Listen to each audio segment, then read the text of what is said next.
What's up, guys? Let's get into this.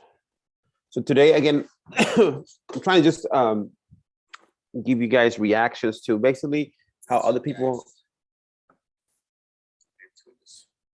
um how other people, what's it called, make their calls, especially people that have been in the business for a while, that actually have a proven record.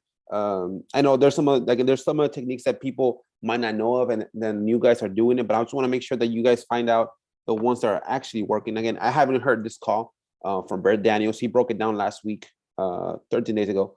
So I'm gonna break it down this today with you guys. Let me see, make sure you guys can hear me. Yes, it's good. It's good. It's good. So I'll break down the call. So basically, I'm gonna break down to my week, so you guys know. Like, again, I'm a one-person team. Again, well, one person. I got my VA. My co-caller has been MIA since 3 weeks ago. I did speak to him, text him yesterday. He said, yeah, I'll go back on Monday. So again, it's a hit and miss with him. He gets paid. Again, remember, he gets paid $3 an hour. I just had my VA wanted her to get she wanted a raise. Again, she doesn't really do anything big that I can say, well, that compensates a raise. Actually, I was thinking, actually maybe lower a little bit down, because again, it's just some simple tasks that you're doing. But again, I will keep her at 3. I will have that conversation with her probably later on Monday or Tuesday. She did 20 hours today, so this week, so she gets paid $60 what's it called, a week when she goes full time. But yeah, again, that's one of the things that I try to keep my costs down as much as possible. I did join a mastermind, which I'll tell you guys all about it as I learn from them. One of the things about this mastermind, the main issue is that the reason why I joined this mastermind because of title issue expertise, learning for more as far as title issues, when people passed away, when there's 5 errors and only 3 want to work with you, how to do partition sales. Again, I didn't know that, where you basically, a partition sale is basically where you buy, let's say there's 5 errors, so it's 20% per error, right? So you buy 2 rights, boom, now you're a 40% owner. Now you're gonna petition the court to force the sale for the rest of everybody else. He was saying it's around $3,000 to force that, and it basically goes to auction. And then auction, you can either buy it from everybody else or wait to get an auction. Now, let's say you buy those partitions for the contract for, let's say, 10K each, and there's and so you have 40% of those, so you got 20K, right? Because it's 40%. Now let's say that once it sells, it's just for 100,000, right? So should I buy it from them or just sell it? Again, you pay 20 for it. Now you're making $40,000, so you're making the next 20K. So hey, you double your money. Maybe you just let it go, but you force the sale. That's the main thing. You force the sale to happen. So that's one of the things that I was going to break down with you guys as I keep on learning from them. So today's week, how did it go? Again, my lady, my VA, she got 300 niche leads. Again, those are the ones that I do for free as far as from the county. I would say I pull them from the county, and I try doing it on a weekly basis. I pull it from the county, I give it to her, she scrapes it, then we skip trace, and then we add them to our CRM, which is our reply. And then from them, they get texted, they get RBM. Again, we're missing the leg work as far as doing the cold calling because Enrique's not here. But again, those 2 points are good. Again, I myself personally call the power of attorneys. Those are the ones that I made deals from, big chunk deals. But yeah, I got 300 more. They got script trace, they got added to a CRM, and they're being texted. They were texted probably twice already this week, because I do 200 a day. I only have 2 numbers for those type of leads. So yeah, they'll be sending 2 or 3 times a day, two or three times for the week. So that's where the 300 leads are coming from, and they go from either their power of attorney leads, their affidavits, their probates,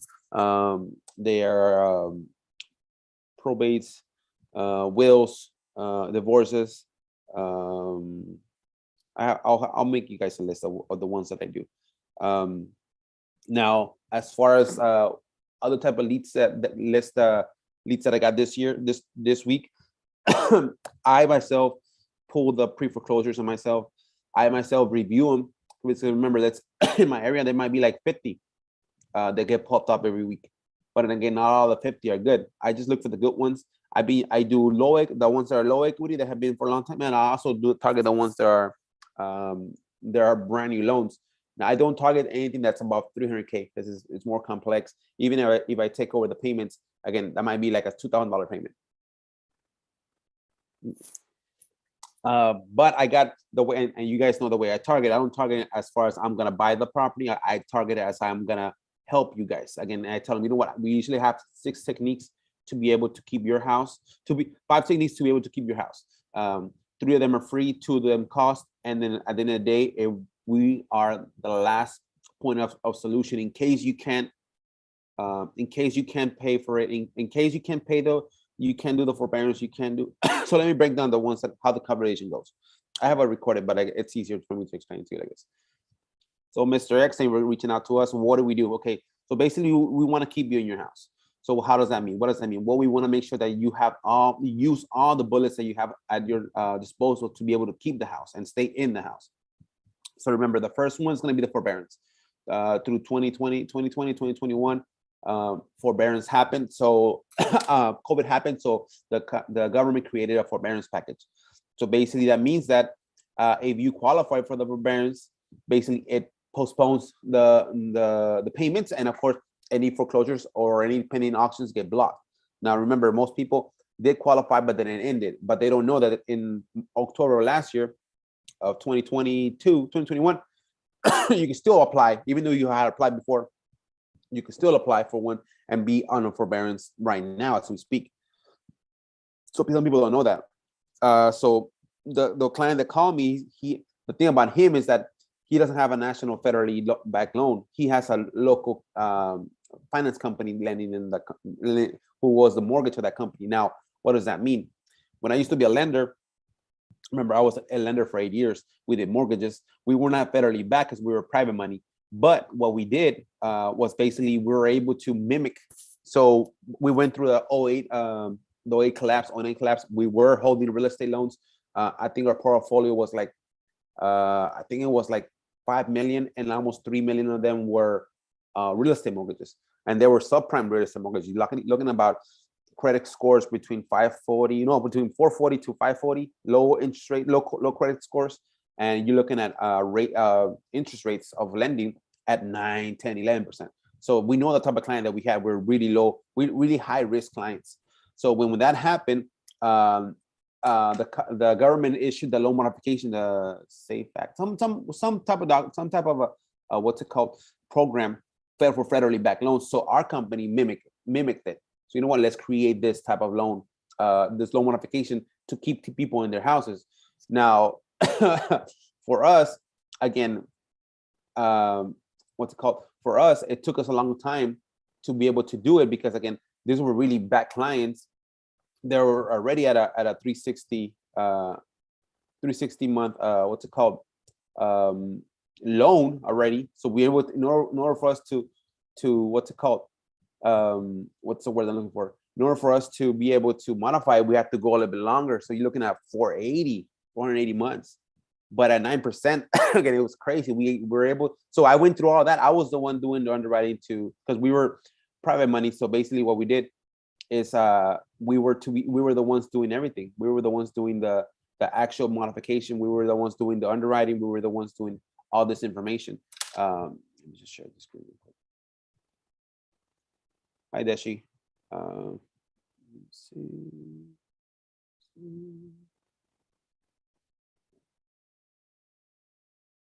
So I know how everything went as far as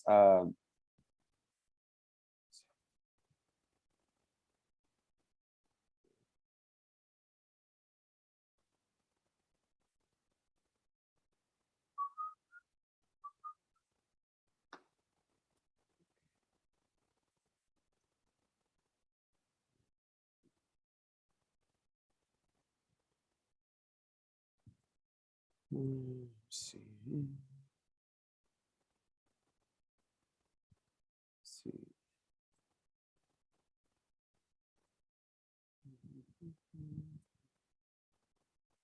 Okay. Where's my Zoom? There you go. Let me just share the screen. There's the one that'll be auditing. You guys can see it. So basically, we were doing all that underwriting. So, like I told them, now with forbearance, what happened is like they created a streamlined loan modification. So basically, what it did, once you qualify for the forbearance, once you're in the forbearance, to exit the forbearance, the government forced all federally backed loans to offer the CFPB, Consumer Financial Protection for Clients, I think for consumers, I think it's called like that. They forced the banks to create a streamline. Now, the previous loan modifications, the ones that we went through, and the ones before COVID were income docs. Again, I want to check your income. I want to check your W-2s. I want to check that you're living in there, your bills, and basically you do a whole underwriting again. So again, it doesn't really work again because most clients, they might have lost their jobs, and having underwriters, it's not gonna, what's it called? Having an underwritten loan modification is not gonna work for them. They're basically gonna they're gonna qualify. So this client, she says like, yeah, I've been applying for this, but I never got qualified because they asked me for for the income docs. And I was like, what type of company did you use for? Like, what type of loan do you have? It's like, no, it's a finance company. So again, they kind of mimic the loan modification that through forbearance the federally backed loans are doing, but they're not doing the streamlined loan modification. So the difference between the regular modification is where you bring, it's a full dog loan modification. It's a full underwriting. Now the streamline, I have a property that is one of my portfolios that I did a streamline loan modification. They only ask you for your address, a bill that shows the address, and a bank statement that shows your address as well. You don't even have to show how much you're making. And all they do is basically the government told them, you know what, you have to reduce the payment by at least 20% or more. And the way you reduce that is either you reduce your interest rate or you extend your contract rate. And what's it called? You don't ask for any type of income doc. So that's why it's called a streamlined loan modification. So yeah, they were doing those streamlined loan modifications, and it was working for them. What's it called? For me, I got mine right away. Again, mine got approved right away. It took like 10 days to submit the paperwork. The paperwork was just basically just a bill and a bank statement. It got submitted. I got approved. You send the doc, you get notarized. I had a power of attorney, so you get notarized. You get a sign, you get notarized, and you submit it, and then it's approved. And automatically, it goes back into a loan modification. Now, there's two loan modifications, like I told the guy. One of the loan modifications is the way that the current that you owe plus the past due gets added into a brand new loan, and it gets modified. Boom. And then, of course, let's say you borrow 100, but you pass due 15. Now your new loan is 115, modified for 360 months, which is 30 years at 2%, whatever. Or the other one is where they only cure you. They defer what's called your current loan. So let's say you owed 100, right? And you have 20K past due, which is 15,000 is worth of payments and the other one's fees. They make all the past due, which is the arrears, and they put it at the end of the contract with it's a non-interest loan bearing loan. What's it called? Just a moment.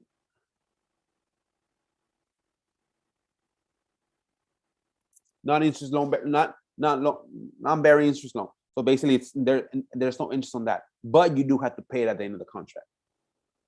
So that's what I was telling this guy. He's like, no, they were asking for everything. So I was like, you know what? It sounds like it's a regular loan modification. It sounds like your company is not offering the streamline. So then the first 3 ways of saving your loan was going to be through the streamline, through the forbearance first to block the foreclosure. And then once you're in forbearance, you qualify for the streamline. And once you do the streamline, you get approved, right? You do. There's another one that I haven't found out how to do it though, which is the CFPB hardship modification or hardship protection. But I'll find out because I found out with one of my partners that I'm in his group on how to do this stuff. But I'll find out how to do it so I can teach my clients.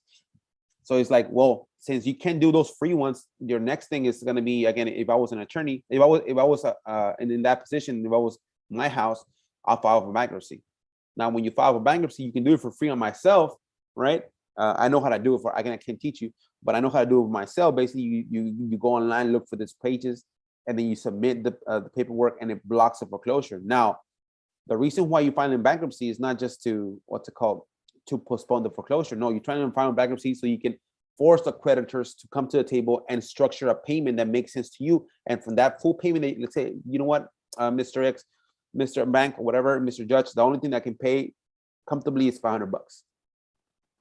And then they'll say, you know what, okay, for this $500, how much goes to the bank, how much goes to the credit cards, how much goes to this. So basically they reduce the judge forces them to reduce their payments to a payment that makes sense until those 3 years. Usually it's 2 to 3 years of that you're under the umbrella of the protection of the bankruptcy. And then in those 3 years, 2-3 years, you're trying to either refinance or find a loan, or hopefully you get your job back and you're back on your feet. So now you can literally petition to the court, you know what, cancel my bankruptcy. I can now move on my own. What's it called? And let's see. I can go on my own, and now I can save myself from going through being under bankruptcy. The thing about bankruptcy is that you lose everything. Once you file bankruptcy, all your credit that's good standing, it's shit. It goes to shit. And I told him, well, he didn't want to do that. So like, well, your last shot is gonna be hiring an attorney to block the foreclosure, doing the same thing. They're not gonna block the foreclosure forever.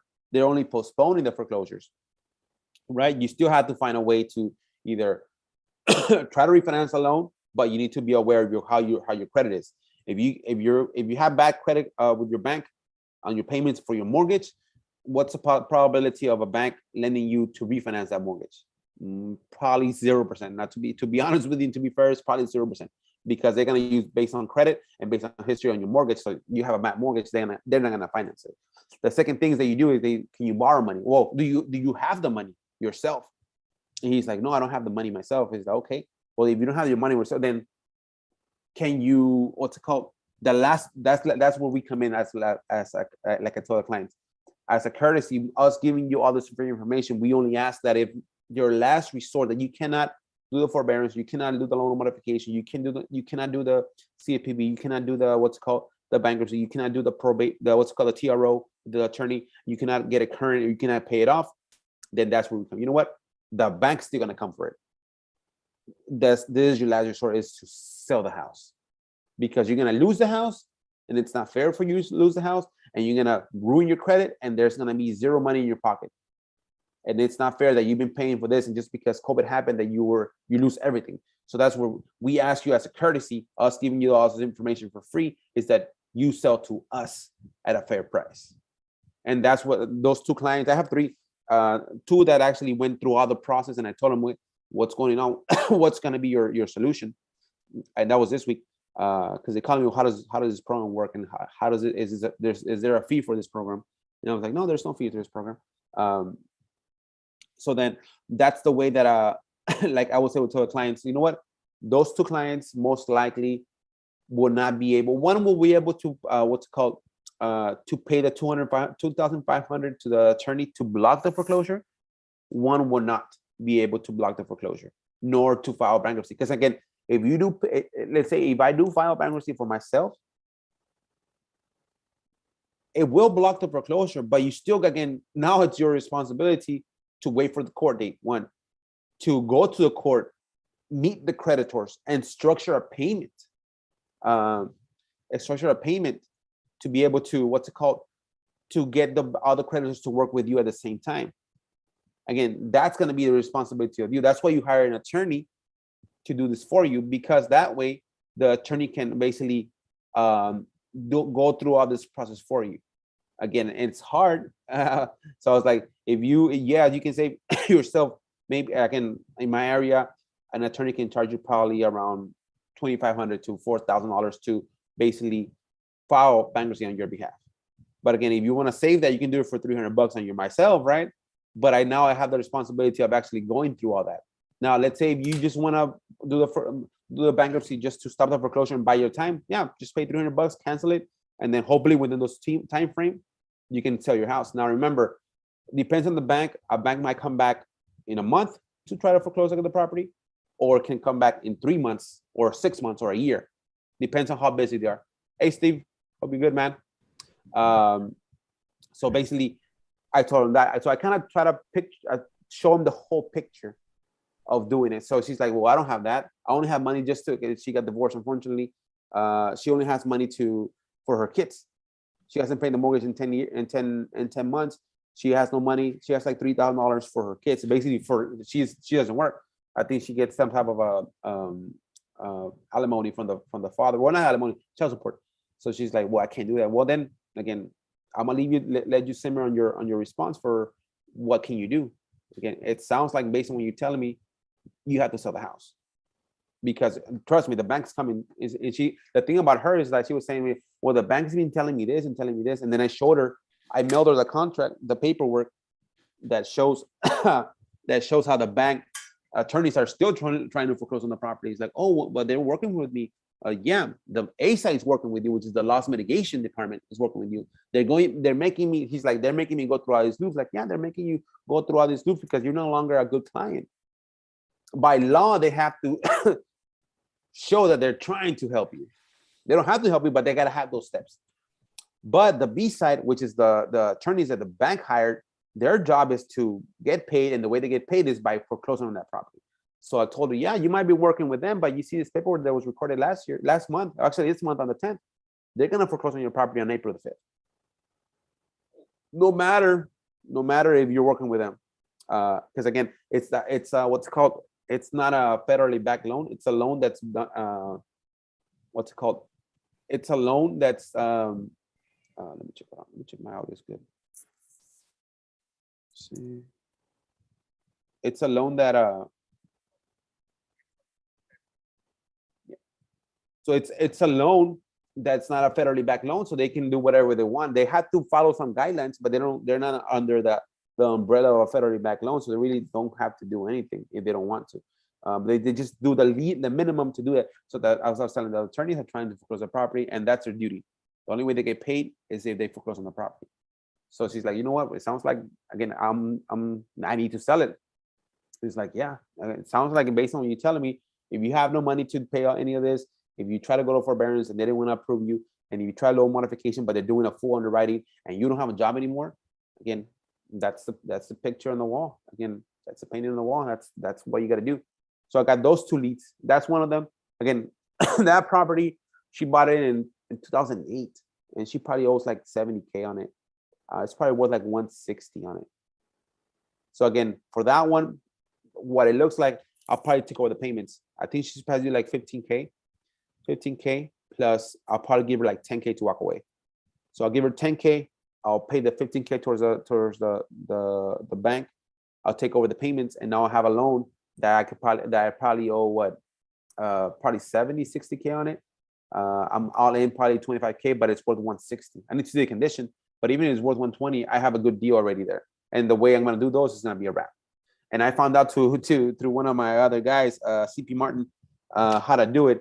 So, and in order for us to say subject to property subject to, is basically I take deed. I don't record the deed, and then I do a land trust, and I do a trustee's warranty to trustee's deed to have it right.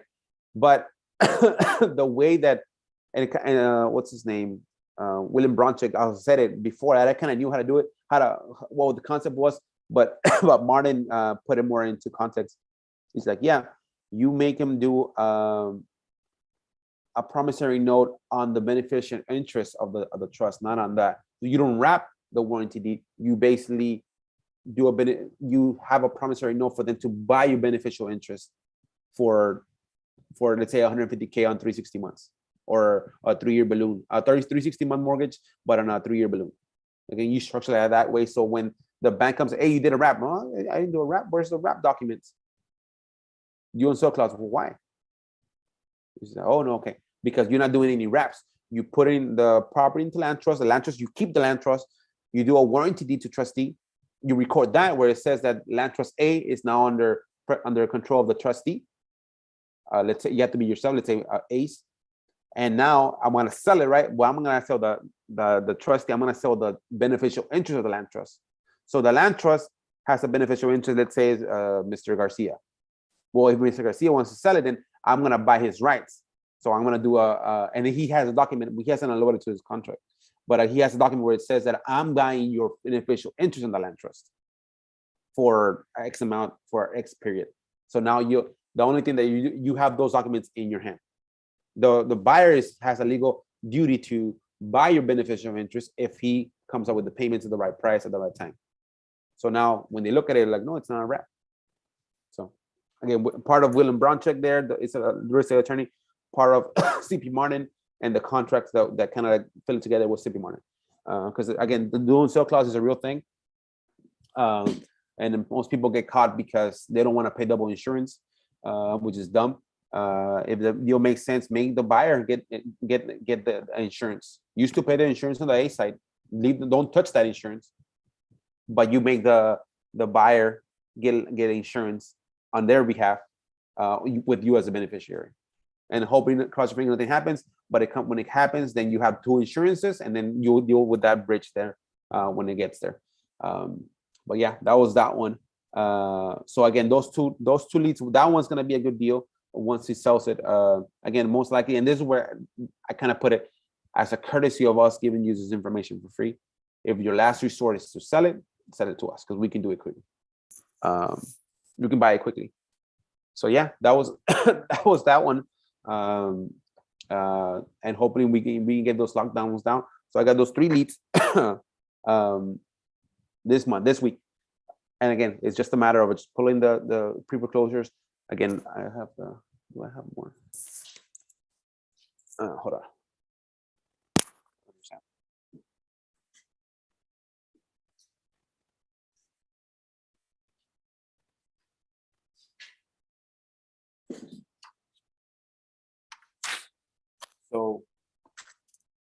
So what I do is basically I print out this one. This is the notice of trustee sale. So basically they're gonna foreclose on the property. You see? And what I do is some of them have the address. So I circle the address. I circle their name. Property to be sold, so they know what I'm talking about. And the sale to begin June. So it has those circles, and then I include my business card. Home relief program, right? That has my website, and the number that comes here is through error reply, and I don't have the number. I have the number when they call this number. I have already reply send me this number as a caller ID, so I know that it's an already. It's the RDB foreclosure, so I don't get confused because I might get multiple calls from that. And yeah, so I send those. I send like around 10 a week. So that's what, like $12, not a little bit less, probably like $8 worth of mail. Because I don't mail everybody, just mail these ones because I know they're good. And now remember, these ones are the ones. There's probably 50 a week. I go through all of them myself physically every day. And the ones that look good, I send them a letter. I just keep them on the right reply so I can follow up with them.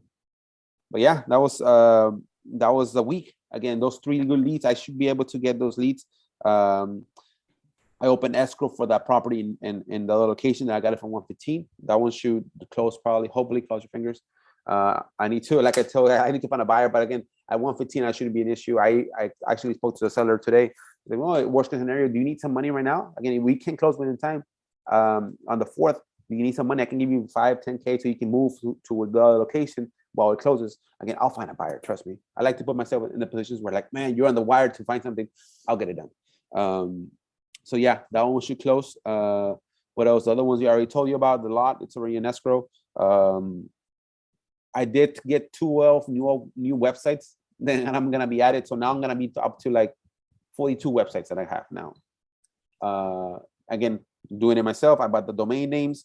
Again, just to market myself on both English and Spanish. So yeah, that's been one of them.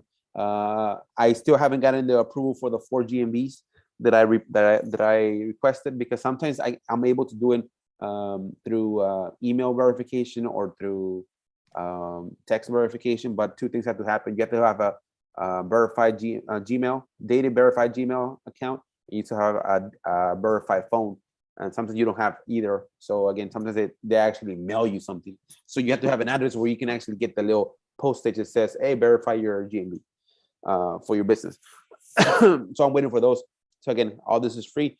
The only thing that I pay for is for the letters, for this and the mastermind. The mastermind that I joined, trust me, I've been flooding myself with that. I've been on because I was able to join them, and they have like 30 Zoom calls before.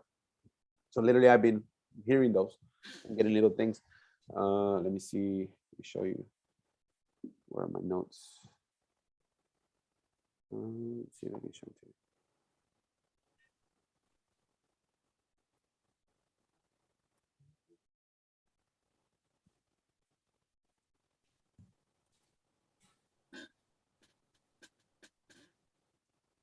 So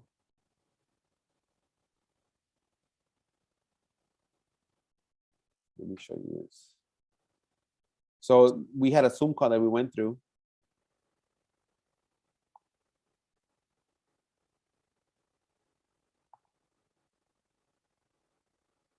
Let's see. Am I sharing something right now?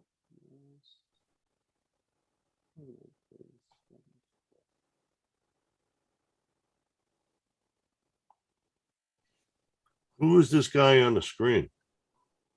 That's Brent Daniels. Oh, okay. So basically, what I've been doing is, how you doing, Steve? Sorry, I've been rambling for. No, you're doing great. You keep going. Don't let me stop you. I got questions for you, but when you're all done. Yeah, well, go for it. I'm trying to figure out this. I got a new. I was able to buy a new computer because my old computer was lagging. So now I got a Mac. That's my main computer. Everybody's buying Macs. Yeah, hey, they're workhorses. So I like it. I just matter of just finding the right fucking, what's it called? Where the location of the things. Oh, it's over here. I'll tell you this shit over here. So basically, the mastermind that I joined. Yeah. Let me show you. What mastermind you joined? So basically, Uncle Carl. I don't know if you know him. No. Carl, can you see my screen? Are you seeing? Uncle Carl. Yeah. So basically, Uncle Carl, he does curative title. There's gonna be a webinar, a seminar here in San Antonio. I won't make it, right? Because I already had something prior to that. But as me going through their things, I found out that the guy that's actually presenting that learned this how to do our curative titles through Uncle Carl Kolositsky. I think he has a longer last name. Mm-hmm. And then I was able to find him on YouTube, and I went through his things he has like like 10 videos, and I went through all his videos, and then I found out he has a mastermind. It's only $105 a month for the mastermind. So he's basically all Texas, right? No, this guy Uncle Carl he's in North Carolina mainly. No kidding. Yeah. Logan is from Texas, but he learned everything that he knows from the guy from North Carolina. I don't know anything about what you're showing me here. So what is all this? So this is basically every week we have a Zoom call. Yeah. So these are some of the notes that I took from that Zoom call. Okay. So basically, again, you can go in there, you can talk about your deals. Like I have the reason why I joined also is that I have 2 deals where I have multiple errors. 2 of them didn't want to work with me, right? It's like a $29,000 deal. So basically what I'm doing, what I learned through him is the partitional sell. So basically I have 50% of the interest on the property, right? Because I bought it I'm going to buy it from this guy, and then I'm going to force the other guy that doesn't want to work with me to sell it. So I have to go to the court, pay $3,000 to the attorney so they can force the sale. Wow. That property, if it sells at auction, it'll probably sell for like 110 the way it is. Right. So 50% of that is gonna be probably like 55,000. I'm gonna buy the beneficial interest for $10,000, so I'm making $40,000 more. So see, knowing how to do all that, that's why I bought that course, because he talked about it, how to do it, and it's kind of simple now that because he didn't give you all the full data on YouTube. It was behind the paywall, but I was like, it's only 105. Like I can learn from this. Maybe I should do this. And it's good. What this guy teaches is in all around the country. Yeah, he does. He's going into Jackson, Florida. I think Jackson. Yeah. Jacksonville, probably. Jacksonville, Florida. Yeah. Wow. So I found out he was doing this, and I just, what's it called? I got on it because I was like, let me learn from this guy. Sure I'm gonna enough, I have was to able check. I'm gonna have to check this guy out. Yeah, it sounds pretty. He's pretty knowledgeable. Again, he says like he makes on average 150, 120 from deals Yeah, on one deal. cool. So how I you got a been, man? What questions you got, my I'm brother? doing all right. I got a question for you regarding this is probably just Texas. I don't know. When a house goes up for foreclosure, Okay. here where I do business, you know, they got the bank's got to go and get a judgment, and then they're exercising on the judgment to get to do the sale. So now exercising the judgment's already in hand, so they can execute on the judgment. What do they do in Texas? The way the foreclosure works. Yeah. So basically, in Texas, you can foreclose somebody in 21 days. Okay, but is the bank going and getting a judgment of foreclosure? So basically, what you do in Texas, the first thing that you do, it's one of my list that I target is basically you change the trustee. So you appoint a new trustee.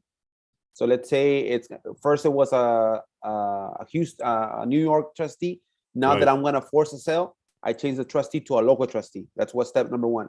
Then I petition to do a foreclosure to the court. So the trustee that's local now prepares a document and tells the court, "Hey, Mr. Court, this owner has not paid us. Can you approve the foreclosure?" And yeah, and usually those people don't show up. So you have the right to put in a trustee, to hire a trustee. Yeah, if you're a mortgager, yeah, you have the right to. Oh, if you're a mortgager. Okay. Yeah. I'm saying outside the box, somebody's in foreclosure. Okay. You're not the bank. You're just looking to buy the property. Okay. That's what I'm looking at. So does the bank have to get that judgment of foreclosure before they're able to auction the house off, or they don't do it that way in Texas? Okay. So you're trying to get into a property where it's under foreclosure, right? Right. Okay. Well, it's under list pendants or whatever. Okay. It's a list pendants. And what do you want to do? You want to buy it? I want to buy it. Okay. And you're wondering if the bank's still gonna foreclose on it? Well, my question is, if there's already a judgment against the property from the bank, like they do in a lot of states, if there's already a judgment, then all the when they go out to the foreclosure sale, it's a formality. They're liquidating on an asset that they've already got an attachment to. Whereas, I don't know, maybe they just do it all in one shot in Texas. No, in Texas, it has to go to the actual auction. When the court approves the foreclosure, it still has to go to the auction floor. Okay, when the court approves it, it must be a judgment then, right? The judgments they've already got a judgment against. No, because I think we're a deed of trust state, so there's no judgments. I think New York does judgments. So in your state, you got a right to sell. Yeah. So basically, okay, all right. So they do that. Cool. They record the trustee's instrument, and then now I find out that they're gonna sell it, and that's why we reach out to the clients. Yeah, right of sale. That's what does it. All right, I suppose. Hey, wow, cool. Doing all right. You keeping busy, brother? Yeah, man. I'm trying to get back from this. I've been under a cold for the last 10 days. Can shake it. Yeah. But yeah, just getting into it. Good for you. You all finished with the house you're living in? You finished putting it all together? Yeah, it's completed, which is good. We're living in it right now. The house, I told you, the house next door sold for 155 square foot. So in my area, so that my house just acquired an extra 150K right of equity. How's that, huh? Oh yeah, it's terrible, isn't it? It's a horrible. You're doing any deals? Horrible capitalism. It's horrible. I'm telling you. I don't know how you sleep at night. You do I sleep real good if we got this comfort mattress and I have a.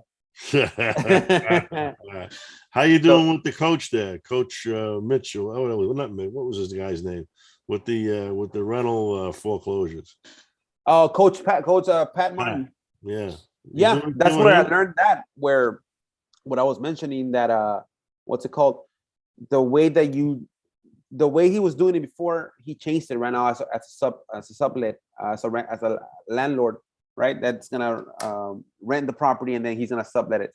Now the way that he's like, well, how do we record a memorandum of contract without being too close to them? He's like, well, we don't record a memorandum of contract. We record an option to buy the beneficial interest of the trust.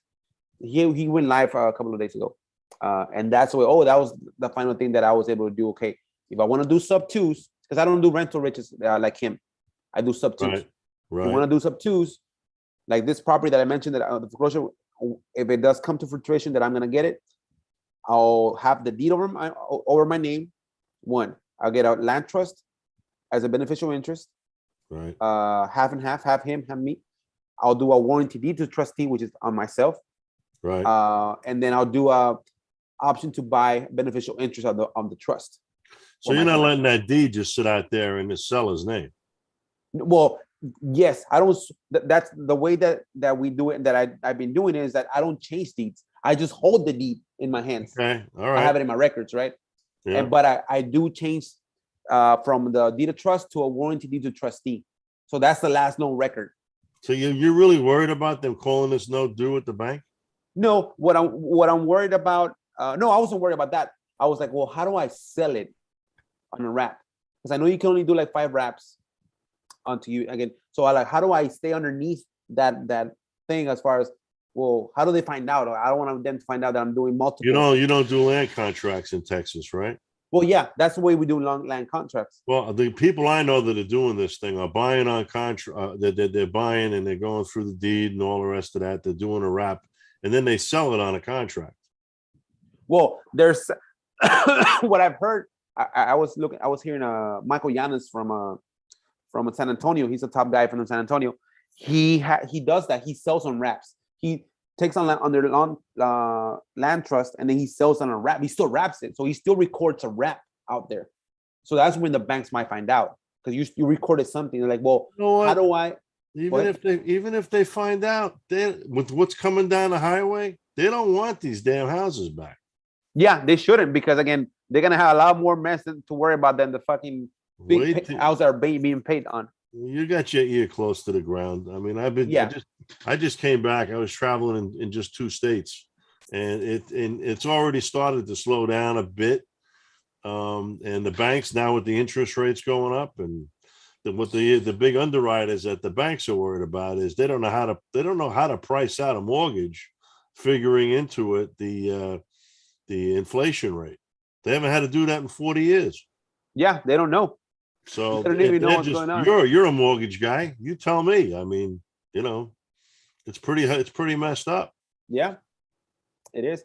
I think, again, based on this administration, they're not gonna let it go to the level of foreclosures like in 08. They're gonna do something, and that's what I was telling the clients. There's still those forbearances that are available for you guys, but the thing that they don't know, the bank's not gonna say, oh yeah, perfect, yeah, let me sign you up. No, you have to be on a call for 3 or 4 hours, 3 or 4 times until you get it approved to stop the foreclosure. Yeah, because they won't they're assholes. Unfortunately, the loss mitigation departments are a bunch of assholes. Well, you don't talk to the same person twice in a row. Yeah, and that's why, like, you might be in a call for an hour just to get to a live person, and then that person might be an asshole. Then you gotta hang up. Start all over again. Yeah. Oh, geez. One of the things that works for me, the way I do it when I talk on their behalf, I have a power of attorney and a letter of authorization that the seller gives me to call the bank. Yeah. And the first thing that, as soon as I get on a live with a live person, tell them, you know what? Thank you for allowing us to talk to you, and I just let you know this call is being monitored and recorded for quality assurance. So automatically they change their tune. Yeah. Because if they're not on a recorded line, they'll tell you fuck off, or I don't care, or you're wrong. But when you tell them, trust me. Oh, I had a call that is recorded where she was telling me all this shit. Oh, by the way, I forgot to mention, we are on a recorded live call for quality assurance, and she changed her tune like this. So you're contacting them to find out what's past due and this and that. You're not contacting them telling them that you're buying it. No, I'm contacting them. That's where my home relief program works at. Yeah. Now I'm contacting on them behalf to find a solution. Either do we go to forbearance, do we go loan modification, a loan modification, that we go through what's called a short sale. Yeah. So basically, I'm finding out everything. And that's one of the things that I wanted to be, is somebody that knows everything about a house already. Yeah. Because I know down the line, all these houses are gonna probably, if patterns repeat, all these houses are gonna go to foreclosure, and I'll be the one that knows everything already. I think going down the road, Hold on, brother. they sold so many houses in the last 2 years, and the numbers have gone up and crazy, crazy, crazy. I think this is going to make 2008 look right about the same. You think so? Yep. I don't think it's but the underlining argument for why these homes are going to go into foreclosure is a different argument. It's not like they stood on the corner and said everybody that can fog a mirror can get a house. Different ballgame. These people qualified, but they overpaid, and now that the properties are sinking, and the guy lost his job, and the interest rates are climbing. We're going back to the Jimmy Carter days before you were around. And back then it was a free for all. I get you. And interest rates were 20% interest. Okay, yeah, that could happen. It was insane. Like I tell people now, people that are buying right now, they're buying at the top of the market already, top of the market. So they're gonna be, those are the ones that I'm thinking they're gonna be holding, are being with the bag, being hold the bag at the end of the day. And then the interest are gonna drop, the prices are gonna drop, so they're gonna be 100K above what they should have paid for that property. I think the average house is going to be probably about 35% overvalued. Yeah. Probably at least 35%. Yeah. I think that's inaccurate.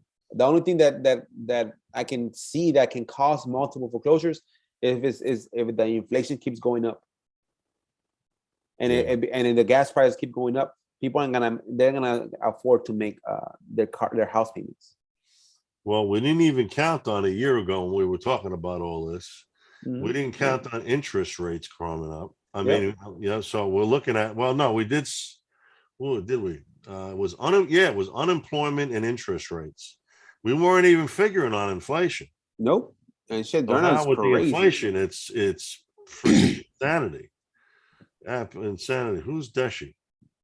It's Vernon. It's Vernon. He's trying to psych us out with his name. Psych us out. I haven't heard or seen you in a long time. How you been? I'm good. I'm good. Me neither. I heard you were in the hospital. No, I'm out of the hospital. I'm good. That's good to know, my brother. Yeah, my daughter, she comes on a couple calls and everything, but that inflation stuff and slowing down, even with the fix and flippers that I deal with, they're complaining. They've always been complaining about the material costs, but now they're complaining about the interest rates and the cost of money. That used to be my spiel when I would sell to fix and flippers. I would tell them, meat costs more money, used cars cost more money, but the cheapest thing that we have out there is money. But that's not the case anymore. Money is going up. Well, you can still package your house if you want to wholesale it. Give them a great interest rate and just jack the price up. Yeah, definitely. I got some things in the works. I just finished my class to get my real estate license, and I'm probably going to be a REO broker. Oh shit! You're getting ready for the pile. Getting ready for the avalanche. Yeah, and you're gonna tear them up because you know about real estate. Most REO brokers, they don't know shit. Yeah. I had an interview with a brokerage now. They do a lot of business in New Jersey with REOs. So I'll be hanging my license with them. And also I'm doing what you're doing over there in San Antonio, because with the foreclosures in New Jersey, somebody get a less pendants, it take about 2 years to get to the auction. Mm-hmm. But what I do is I chase I'll be like a ambulance chase attorney. I chase the auctions, and I stop the foreclosures and stuff like that. Do short sales. That's part of the reason. Go ahead. I need to know how to do the short sales. And I know for a fact they were harder before, but I know again they're gonna start opening up, and banks are gonna be trying to look for that instead of actually losing the whole money on a foreclosure.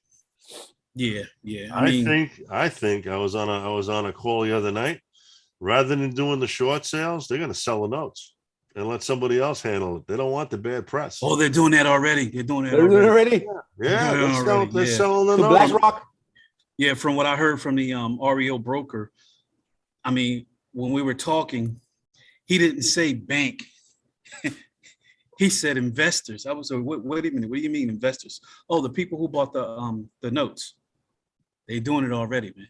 They doing it already. They don't want the black eye from their name being in the court records or Yep. being on TV Yeah. or anything like that. So their bank rating No. goes down. they're just gonna, you know what? And the quicker they can flip that property, they can flip that contract, the less liability they got on their books. Shit, if you have big pockets, you can buy a lot of notes for cheap, and then just sit on your money until the collapse happens, hoping it collapses so you can get them back cheap. Yeah, I knew a few people in who started out in the Temple area of Philadelphia, and it was a woman I knew and a guy I knew. They had a lot of rentals and fix and flips in that area. They sold everything back in like 2008 and bought notes. That's what they did. They sold everything and bought notes, and hired a cold call team, a mitigation team, and they made a lot of money buying those distressed notes. You got to really, really know what you're doing, what you're looking at when you start buying that stuff. Yeah, definitely. You got to really dot the I's and cross the T's. Yeah. And again, it's somebody like you, Vernon, that knows how real estate works. Shit, you make a killing with that shit. Yeah, man. Because all this money, people that have tons of money, they don't know real estate. They know how to make money in other businesses. They're trying to get in real estate. And if you know how the backgrounds and everything works, and you're a big asset to them. Mm-hmm. And it's crazy, but yeah, I think it's gonna happen again. Inflation, shortages, everything's going on with the Ukraine. This administration that was worth for shit. It's again, you're seeing it that we're going to the fucking wall to crash. So I'm just I'm trying not to buy anything at a high price. All my rentals all my owner finance properties they're being paid good, because I qualify my clients really good. And yeah, I'm trying not to be as frugal. I'm already frugal as it is. So I'm not spending money. I want to get into buying gold. I want to transfer some money into gold just to hold. Because you never know, once that shit hits the fan, that dollar bill is gonna be worth for shit. Yeah, I was thinking about Steve. I think Steve probably is over there licking his chops at all of those low interest rate mortgages that he probably can wrap and resell. Yeah, man. That's gonna be like the new gold. All this low interest rates loans. Yeah, definitely. If these, listen, you do the same thing there, man. I mean, everybody can do it. Yeah, I'm definitely looking for those. Like I was talking that I had 3 leads this week. 2 of them look really good potential where I can get the property at a 2 or 3% rate, and I'm gonna straight just fix it up, wrap it up at an owner finance, probably 30-40K down, at a 11% rate. Very, very cool. Very, very But cool. yeah, man. So yeah, business has been going good. Again, everything's been going good.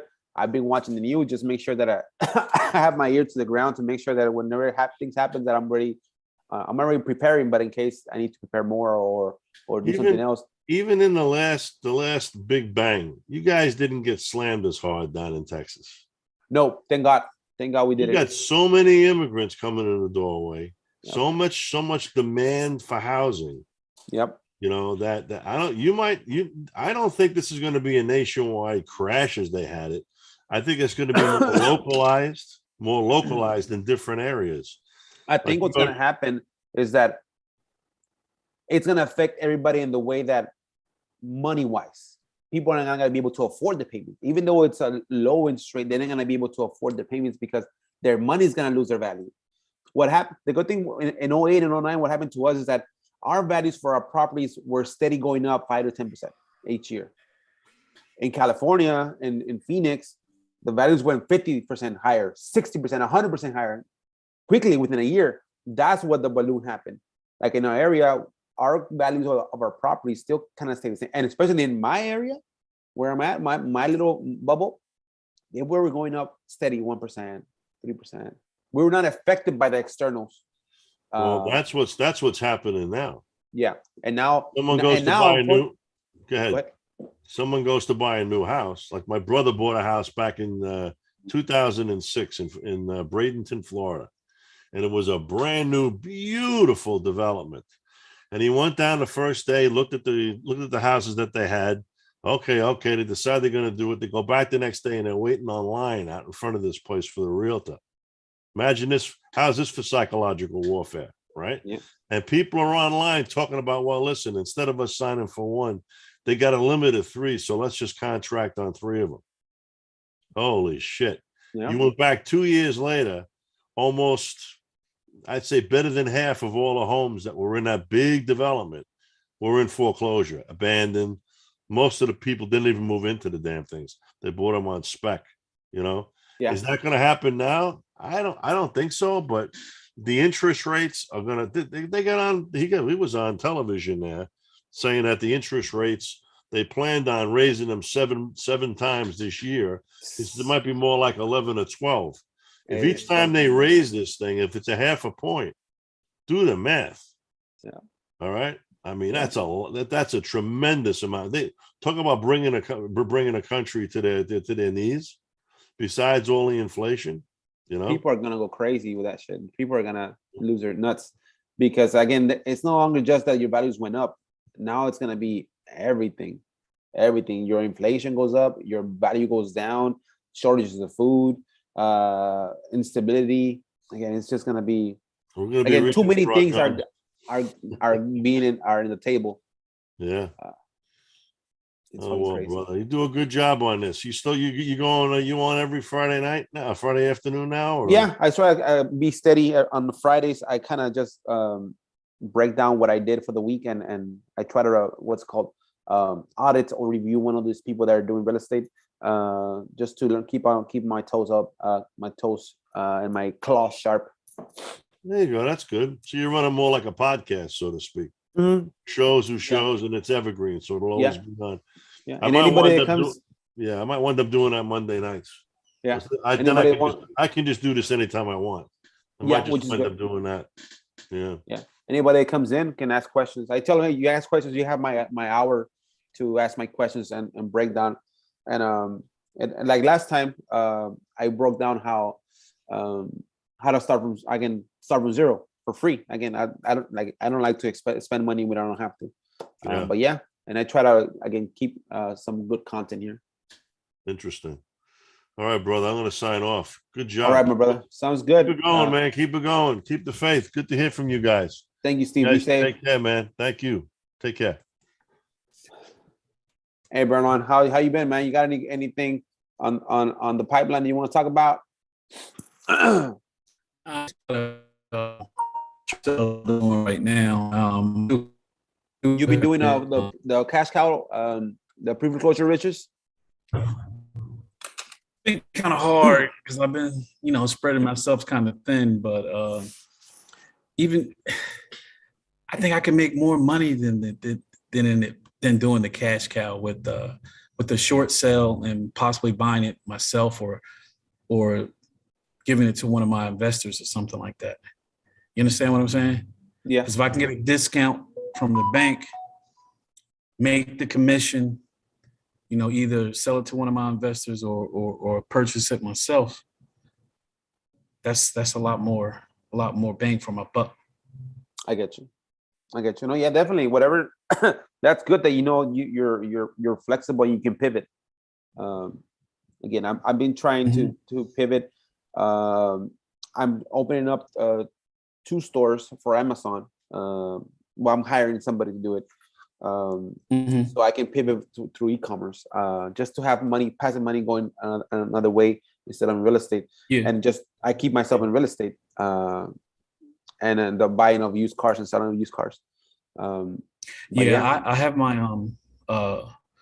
daughter helping me now. She basically took over all of my Facebook marketing as far as with the and all that stuff. Big buyers / wholesalers that I probably deal with on a constant basis. I get you. It's good. Again, teach her how to, like I told my niece, I don't have a daughter or a son yet, but I will eventually. But I tell my niece, there's two things you got to learn. Again, there's formal education. That's good. It's college, high school, college, graduate degree, right? But there's also knowing how to make money. Yeah. You need to know how to make money, because school doesn't teach you how to make money. They teach you how to understand ethics and how to concepts, but you got to have those things. So I told my niece, you got to do both. You got to be able to know how to make money and know how to be an educated person. So yeah, making money is one of the important things. Again, you can't eat from education. You can eat from making money, but not from the education. Absolutely. All right, my brother. Well, let's have a great Friday and a great weekend, man. If anything else, just let me know. Again, I'll be here next week, and let's keep the ball rolling, man. All right. See you next week. All right. Be safe, man. You too.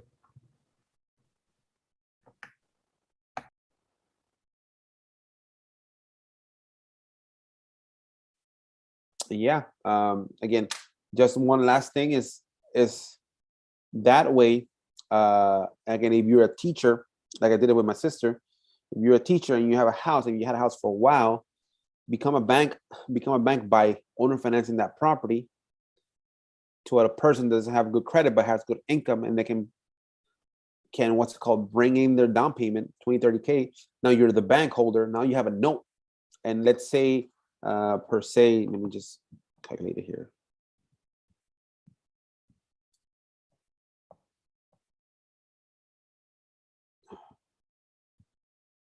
Let's see.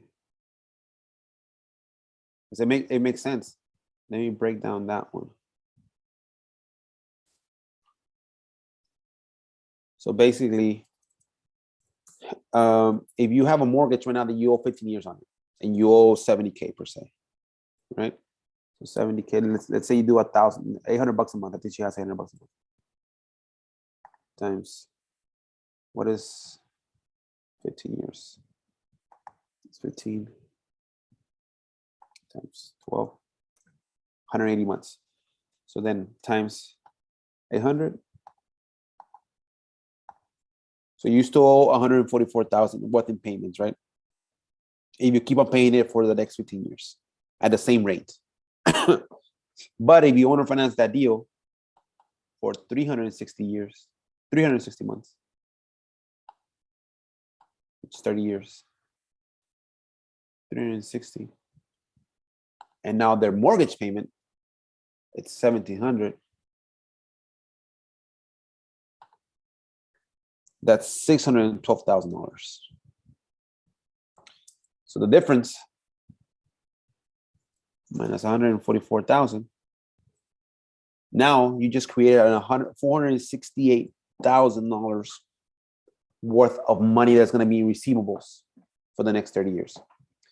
If you can do that once a year, you buy a house, especially if you're a teacher, because it's simpler for teachers.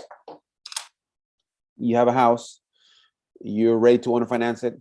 You owner finance it at the top of the market, 30K down, 11% rate for 30 years. Then you buy another house with a down payment if you want to at a good rate, at a good price.